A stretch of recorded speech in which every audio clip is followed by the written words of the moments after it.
안녕하세요. 오늘도 사연 살롱을 찾아주셔서 감사합니다. 저는 이제 막 40줄을 넘긴 중년 여성이에요. 훌륭한 교육자셨던 친정 부모님의 모습을 보고 자라면서 어릴 적부터 교육자의 꿈을 품었고 대학 교수로 재직하는 지금은 후학들을 양성하는 데 힘을 쏟고 있어요. 개인적인 꿈과 사회적 성공 모두를 이룬 덕분에 어려웠던 친정 상황도 극복해내었으니 이만하면 자수성가한 삶일 테지요. 물론 꿈을 향해 노력하던 젊은 시절이나 지금이나 삶을 향한 저의 신념은 전혀 달라지지 않았어요. 친정 부모님께서 평생을 제게 몸소 보여주셨던 교육은 바로 정직과 사랑이었어요. 저희 사연은 청렴결백한 교육자라는 저의 꿈을 흔들어 놓으려고 했던 거액의 현금다발, 뇌물에 대한 이야기입니다. 30대 중반이던 무렵 저는 대학교에 강의를 나가며 한창 교수의 꿈을 키워나가고 있었어요. 당시에는 전임 교수가 아닌 시간 강사 신분이었거든요. 여기서 시간 강사에 대해 잠깐 설명을 드리고 지나갈까 해요. 시간 강사란 대학교에서 대학생을 가르치는 임시직 강의자를 말해요. 당연히 정식 교수는 아니고 강의 평가에 따라 정식 교수로 임용될 수도 있지만 강의가 폐강되면 다른 대학교의 강의 자리를 찾아야 하는 불안정한 입장이죠. 시간 강사 시절에 저 또한 불안정하기는 마찬가지였어요. 그 시절 단 하루도 허투루 보내지 않으며 치열하게 노력하던 저를 옆에서 늘 응원하며 지지해 주었던 사람이 바로 남편이었어요. 남편은 조선시대 때부터 대대로 정원급제자를 여럿 배출해 내었다는 명문가의 자제였습니다. 그래서였을까요? 대학원 박사과정을 최단기간에 패스할 만큼 영특한 수재였고 더욱이 올곧기가 대쪽 같은 선비 그 자체였어요.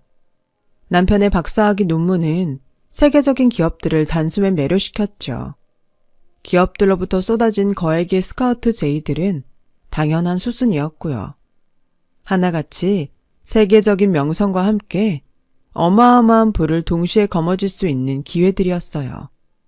역시나 남편의 선택은 얘기 들었어. 이번 스카우트 제의들은 정말 좋던데? 어쩔 생각이야? 외국 나갈 거야? 당신은 앞으로 어떻게 할 건데? 나야 뭐 평생 지켜왔던 꿈 그대로. 지금은 시간 강사지만 언젠가는 꼭 대학교 전임교수도 될 거고 전임교수 되어서는 정직하고 청렴결백한 교육자의 삶이 나한테 어울리니까. 그래, 그게 당신한테 맞지. 응원할게. 나는 뭐 어떨 것 같아? 보나마나 뻔하지 않을까? 그치? 돈 따라 명성 따라. 그게 꼭 나쁜 건 아니라고 생각해. 각자의 삶이 있는 거니까. 근데 난 아니야.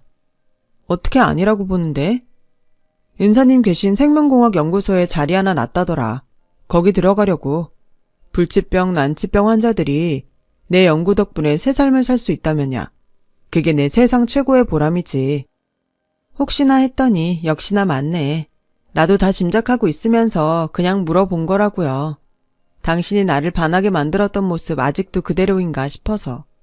근데 그대로 맞네. 여전히 멋져. 그래요. 역시나 남편의 선택은 돈과 명성보다는 학문의 길을 택했죠. 부부는 서로 닮는다는 말이 먼저였을까요? 아니면 서로 닮았기에 부부가 되는 걸까요? 저희 부부는 학문과 삶을 향한 태도까지 꼭 닮은 천생연분이었어요. 하지만 시댁 식구들은 이야기가 달랐습니다. 시댁은 대대로 장원급제자를 여러 배출하였다는 명성처럼 대단한 부잣집이었는데요. 공교롭게도 저희 남편을 제외하면 훌륭한 재산가의 명맥이 이미 오래전에 끊겨버린 모양이었어요. 돈맛에 취해 많이 가졌다는 이유 하나만으로 온갖 거드름에 심각한 사치를 일삼는 집안이었거든요. 특히나 시어머니가 유독 심하더라고요. 시어머니는 유복하지 못한 저의 배경을 늘 문제 삼으며 업신여겼어요. 그런 시어머니와 저희 사이는 좋을래야 좋을 수가 없었고요. 이런 식이었습니다. 얘, 이것 좀 봐라. 장인한테 직접 주문 제작한 다이아몬드 반지인데 예쁘지? 넌 이런 거 가져본 적 없지? 그럼요. 가져본 적도 없고 욕심내본 적도 없죠. 너도 참 답답하다, 얘. 생각해보면 불쌍하기도 하고. 뭐가요? 아니, 그렇잖니. 가난뱅이 부모가 못 가르쳐서 겨우 시간 강사 꼬라지에. 말씀 가려서 해주시겠어요? 듣는 저에게는 친정 부모님이고 어머님께는 사위되는 분들이십니다. 그리고 저 박사 학위자예요. 대한민국이 아무리 고학력 사회라지만 굳이 따지자면야 박사학위가 어디 가서 못 배웠다는 소리 들을 정도는 아니죠. 그래봤자 정식 교수도 아니고 꼴랑 시간 강사인데 뭘. 타고난 머리는 좀 있는 것 같으니 이참에 너도 부동산이나 공부해보렴. 우리 봐봐라.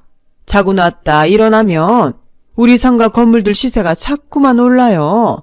이제는 몇십억인지 100억을 넘겼는지 가늠도 안 된단다. 이런 걸 두고 행복이라고 하는 거야. 죄송합니다만 어머님, 저의 행복은 조금 달라요. 저는 교육자가 되어서 세상에 도움이 되는 후학들을 양성하는 것이 꿈입니다.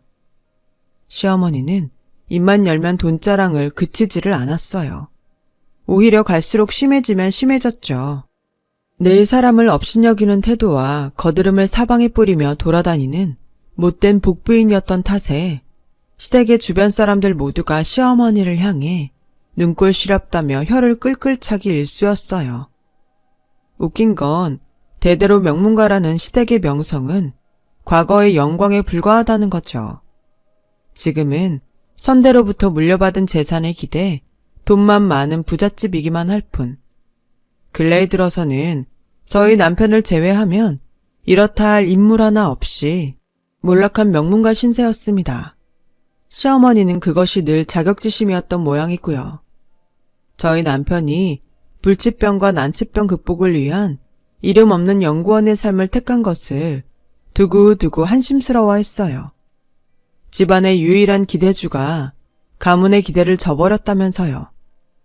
그러던 어느 날 가뜩이나 소원하던 저와 시어머니의 사이가 더 벌어지는 사건이 터지고야 말았습니다. 저를 불러다 앉혀놓고는 남편이 저에게 나쁜 물이 들어 세계적인 기업의 스카우트 제의를 거절했다며 따지더군요. 황당했어요. 남편은 저 아니었어도 연구원의 삶을 선택할 사람이었거든요. 저만의 생각이 아니라 저희 부부의 지인들 모두의 생각이 같았을 만큼이요. 제가 그렇게 반박하거나 말거나 시어머니는 끝끝내 저희 친정 부모님까지 업신여기려 들더군요. 사돈댁들 말이다. 사정이 정 어려우면 데려다가 우리 상가 건물 경비일이라도 하라고 시켜. 뭐라고요? 경비일이요? 데려다가 시키라고요? 시키는 거지. 그럼 경비 선생님으로 모셔올까? 누누이 말씀드렸죠. 말씀 가려하시라고요. 저희 부모님 평생을 정직하고 베풀며 살아오신 교육자분들이세요. 남한테 함부로 업신여김 당할 분들 아닙니다. 그러면 뭐하니? 가난뱅이 꼬라지로 열심히 살아봤자 늙음하게 리어카 끌고 폐지나 주러 다니지 않으면 다행이지. 어머님, 목청 높일 것 없어. 두고 보거라. 폐지 줍는 노인네 처지 구제해달라면서 우리한테 손 벌릴 일 꼭 생길 테니까는 그 꼴 보기 싫으면 미리미리 데려다가 경비원이라도 시켜. 순간 5만 가지 욕설이 머릿속에 떠돌았어요. 하지만 참았습니다. 시어머니의 폭언을 모르는 척 넘기려 했냐고요? 아니요. 비록 당시에는 시간 강사에 머물러 있는 상황이었지만 보다 큰 교육자를 꿈꾸고 있었습니다. 입에 육두문자를 올릴 수는 없는 일이죠. 그래서 어떤 말로 시어머니의 폭언에 맞설까 잠시 숨을 고르고 있었을 뿐이었답니다. 바로 그때 시어머니의 폭언을 우연히 엿듣게 된 남편이 나타나 딱 한마디를 날리며 저를 시댁에서 데리고 나가더군요. 그래요? 엄마 생각이 정말 그렇단 말이지? 그럼 더 할 얘기도 없겠네. 두고 보세요. 이 사람이 앞으로 얼마나 멋진 삶을 살게 될지 나중에 후회해봤자 기회 없어. 이미 늦었거든. 가자 여보. 곧장 시댁을 떠난 저희 부부는 시어머니와 연락을 끊고 지내기로 말을 맞추었어요. 그날 저는 반드시 저명한 교수가 되어서 시어머니의 잘못을 깨우쳐 주리라 다짐했습니다. 그리고 그 다짐으로부터 몇 년 뒤, 저는 마침내 시간 강사로 재직하고 있던 대학 교수의 전임 교수로 발탁되기에 이르렀어요. 시간 강사로서 강의를 이어가는 틈틈이 심혈을 기울여 완성시킨 논문이 학계에서 큰 인정을 받은 덕분이었죠. 전임 교수 임명을 받으며 저는 또 한 번 다짐했어요. 명문대 교수라는 명함에 만족하지 않겠다. 친정 부모님께서 평생을 몸소 실천하며 가르쳐 주셨던 것처럼 청렴 결백한 교육자가 되어 후학 양성에 이바지하겠다. 하지만 오래지 않아 저의 다짐을 흩뜨려 놓으려는 돈의 유혹이 찾아왔었어요. 제가 명문대 전임 교수로 선임되었다는 소식이 시댁에까지 전해졌던 모양이죠. 그간 연락을 끊고 지냈던 시어머니가 크고 묵직한 가방 2개를 들고 저를 경기도 외곽의 조용한 카페로 불러내더군요. 심상치가 않은 느낌이었어요. 떳떳한 이야기라면 학교 내에 있는 저의 사무실에서 해도 충분할 테니까요. 카페는 교내에 얼마든지 있었고요. 아니나 다를까. 교수 된 거 축하한다. 얘, 얼마나 고생이 많았니? 고생은요, 그냥 열심히 살았을 뿐인데요. 근데 하실 말씀이라는 게 일단 이것부터 받고 얘기하자꾸나. 시어머니는 들고 왔던 크고 묵직한 2개의 가방 중 하나를 먼저 저에게 건네더군요. 순간 저는 아차 싶었습니다. 보나마나 뻔했으니까요. 돈가방. 실제로 그랬어요. 그 가방에는 현찰, 지폐다발이 가득 들어있었거든요. 가방의 크기와 무게로 미루어 보건대 억 단위는 가볍게 넘을 거액이었죠. 문제는 이게 무슨 돈인가 하는 것이었어요. 위험한 돈 같은데요. 이러는 이유가 뭐죠? 우리 큰손주 있잖니. 네 시동생 큰아들. 걔가 올해 고3이에요. 아, 네. 근데 하실 말씀이라는 게 설마. 성격 급하기는 아직 커피도 다 안 마셨구만. 그래, 단도직입적으로 얘기하마. 우리 큰손주가 너 있는 대학, 너 있는 학과에 입학 수시 원서를 넣었다더구나. 서류 심사니 면접이니 자네가 힘을 좀 써줘야겠어. 정리하자면 어머님은 지금 부정 입학 청탁을 하는 거네요. 이 돈은 당연히 뇌물일 테고. 에이, 굳이 뇌물이라고 할 것까지야. 안 됩니다. 그럴 수는 없어요. 정기부금 입학을 원하신다면야 입학처에 공식적으로 문의하면 될 일입니다. 기부금 입학이라는 게 있는지도 잘 모르겠지만. 아니다. 아마 없을 겁니다. 에헤이, 기부금 입학이라니. 그런 게 있어봤자 사회적 시선이 곱지가 않아요. 우리가 어떤 집안인데 청껏들한테 눈총이나 받아서야 쓰겠니? 그 집안의 명성은 어머님 손으로 구겨놓고 계신 것 같은데요. 얘가 자꾸 왜 이래 답답하게? 사람 사는 거 원래 다 그렇고 그런 거야. 말이야 말이지. 우리 때는 대학에 도서관 지어주고 입학하는 일도 심심찮게 있었다. 그건 어머님 시절 얘기죠. 지금은 없는 일이고 있어서도 안 되는 일입니다. 분명하게 말씀드리는데요. 싫습니다.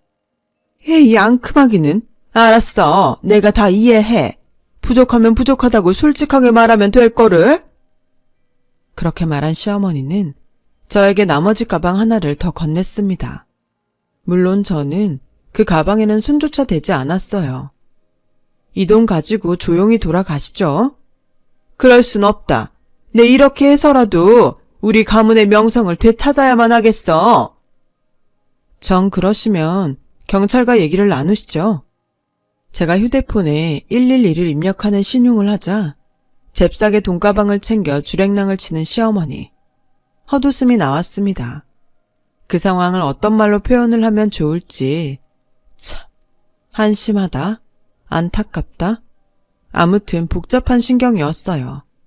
잠시 생각을 정리하고 일어선 저는 저에게는 조카이자 시댁의 첫째 손주인 고3 우주를 시댁 식구들 아무도 모르게 혼자 만났어요. 뜻밖에도 우주는 제가 자신이 지원한 대학 학과 전임 교수라는 사실을 전혀 모르고 있었더군요. 당연히 시어머니가 수억대의 뇌물까지 저에게 건네가며 부정 입학 청탁을 했었다는 사실 자체도 모르는 상황이었고요. 조카는 시어머니가 자신도 모르게 저지른 행동에 무척이나 자존심 상해하는 모습이었습니다. 저는 그런 조카에게 단호한 한마디를 던졌죠. 우주야, 지금부터 큰엄마가 하는 얘기 단 한마디도 빼놓지 말고 잘 들어. 그날 저의 단호한 한마디를 듣고 자리를 뜨는 조카의 얼굴은 이를 박박 가는 표정이었습니다. 이듬해 우주와 은밀한 만남으로부터 약 1년 몇 개월 뒤, 그 기간을 재수생으로 보낸 조카는 제가 근무하는 대학에 수석 합격했어요. 좋은 소식은 거기서 그치지 않았죠. 미국의 명문대 몇몇에도 동시 합격을 했거든요. 그 학교들은 소위 아이비리그라고 불리우는 세계적인 명문대였습니다. 미국 합격 소식은 일단 제쳐두고 이게 어떻게 된 일이냐고요? 혹시 제가 시어머니의 뇌물을 받고 우주를 저희 대학에 수석 합격할 수 있도록 뒤에서 불법적인 일을 벌인 건 아니냐고요? 조카의 합격 소식들로부터 약 1년 전 시댁 식구들 몰래 조카와 단둘이서만 만났던 바로 그날이었죠. 그날 시어머니의 부적 입학 청탁 사실에 자존심 상해하던 조카에게 제가 던졌던 단호한 한마디는 바로 우주야, 지금부터 큰엄마가 하는 얘기 단 한마디도 빼놓지 말고 잘 들어. 죄송해요, 큰엄마. 저는 할머니가 뇌물까지 쓰려고 했을 줄은 정말로 몰랐어요. 그런 얘기가 아니야. 네 잘못 아니니까 미안해할 필요도 없고. 네? 공부가 하고 싶으면 죽겠다는 심정으로 한번 덤벼봐. 내가 공부 가르쳐줄게. 뇌물 같은 돈이 아니라 약속 하나면 충분해. 평생 정직하고 성실하게 살겠다고. 우주는 그 각오 그대로 최선을 다했어요. 비록 몰락한 명문가라지만 핏줄은 핏줄인 모양이죠. 가르치다 보니 저희 남편만큼이나 명석한 아이였더군요. 시어머니가 손주의 진가도 몰라본 채로 불법 뇌물 수수와 함께 부정 입학 청탁을 통해 훌륭한 새싹을 망쳐놓을 뻔했을 뿐이죠. 원래 공부도 잘했지만 그렇게 1년을 치열하게 공부한 조카는 앞서 말씀드렸던 바와 같이 국내외 여러 명문대학에 합격을 이루었고 고심 끝에 미국 유학길에 올랐어요. 미국행 비행기에 오르던 날 우주는 감격에 눈물 짓는 시어머니를 향해 고백했습니다. 사실은 큰엄마가 지난 1년간 아무도 모르게 공부를 도와줬다고요. 큰엄마가 마음을 잡아주지 않았다면 좌절한 나머지 방황했을지도 모른다고요. 그렇게 조카의 유학길을 눈물로 배웅한 시어머니는 곧장 저를 찾아왔어요. 1년 몇 개월 만에 마주한 시어머니는 저희 앞에 넙죽 머리를 조아리더군요. 존댓말까지 써가면서 우주를 가르쳐 준 것에 대한 고마움을 표현했고 과거의 그릇된 언행 일체에 대한 사과까지 거듭했어요.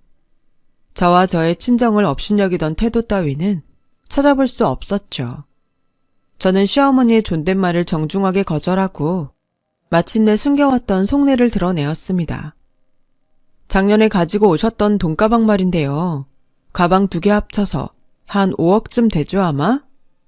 역시 교수 며느리라 머리도 명석하구나. 세어보지도 않고 그게 계산이 된다든? 대충 어림짐작으로요. 근데 이제 봐서 그 돈은 왜? 다시 가져오시라고요. 기왕이면 조금 더 보태서 10억 채워주시면 계산 깔끔할 것 같네요. 그러자 시어머니는 뜻밖이라는 듯 고개를 갸웃하며 저에게 되물었어요. 10억이면 되겠니? 더 필요한 건 없고? 일단 지금 당장은요. 그래, 그러자꾸나.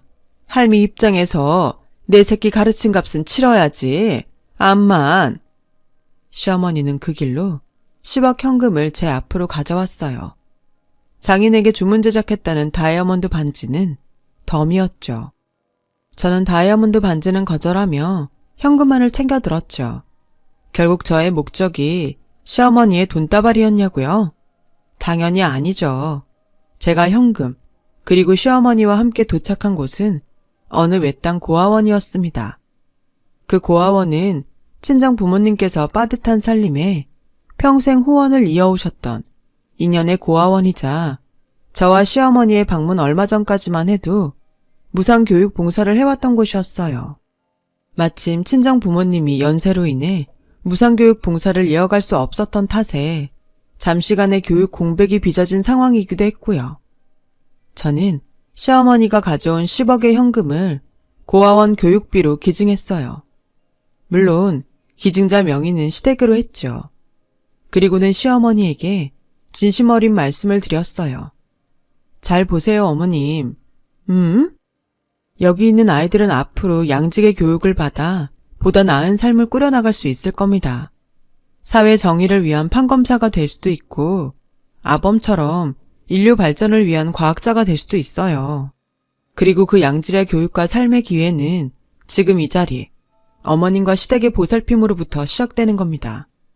그러니 잘 보고 가슴에 새기세요. 가문의 명예는 이렇게 쌓아가는 거예요. 불법 뇌물, 부정 입학 청탁 같은 행동이 아니라요. 고맙고 미안하구나. 이렇게 좋은 며느리를 두고 내가 무슨 못된 짓들을 했었는지. 그놈의 돈에 눈이 멀어가지고서는. 괜찮습니다. 아니야. 그래도 말로만 사과하는 건 아닌 것 같다. 진심으로 사과하고 계시잖아요. 저는 그거로 충분합니다. 아니야. 아무리 생각해도 이건 아니야. 나도 무언가를 좀 해놓아야겠다. 그날 시어머니는 고아원 아이들을 밤늦게까지 손수 돌보았습니다. 저도 아이들에게 공부를 가르쳤고요. 늦게까지 봉사를 하다 지친 걸음이지만 행복한 얼굴로 돌아서는 시어머니의 모습은 포근하고 인자한 친할머니 그 자체였죠. 그렇게 오늘에 이르렀습니다. 시어머니는 고아원 아이들을 손수 돌보며 가슴 깊이 느낀 바가 있었던 모양인지 저와 고아원에 첫 방문했던 그날 이후로 여러 복지재단을 오가며 봉사활동을 시작하셨고 지금까지 이어오고 있어요. 옛날 같았으면 사치 부리기에 쏟았을 돈들을 알뜰살뜰 모으고 모아 사회의 그림자를 걷어내기 위한 기부활동도 하고 계시고요. 시댁 식구들도 시어머니와 함께 봉사활동을 다니느라 분주해요. 덕분에 한물간채로 돈만 많은 몰락한 명문가라는 평가는 이제 없어요. 역시나 명문가는 명문가구나 하는 감탄만 있을 뿐이죠. 제가 직접 공부까지 시켜 미국 명문대에 유학 보낸 조카는 마침내 자신의 진로를 선택했다는 전화를 걸어왔어요. 미국에서 경영학 박사 학위를 취득한 뒤에 사업 경영가가 되고 싶다더군요. 저는 그런 조카에게 대견하다는 말을 전했고요. 세상에는 저와 남편 같은 학자도 필요하지만 안정적인 경제를 위한 사업가도 분명 필요하니까요. 남편은 지금 이 시간에도 불치병과 난치병 극복을 위한 연구를 계속하고 있습니다. 고된 여정이지만 얼굴만은 늘 웃고 있죠. 저 또한 대학교 전임 교수직을 이어가며 청년 결백한 교육자의 신념을 지켜나가고 있답니다. 앞으로도 세상에 도움이 되는 사람으로 살아가고 싶습니다. 긴 이야기 들어주셔서 고맙습니다. 항상 건강하시고 웃음 가득한 삶이 되시길 진심으로 바랍니다. 여러분, 사연 댓글에 응원과 현명한 조언 부탁드려요. 좋아요와 구독은 저에게 큰 힘이 됩니다. 오늘도 좋은 일 가득하세요.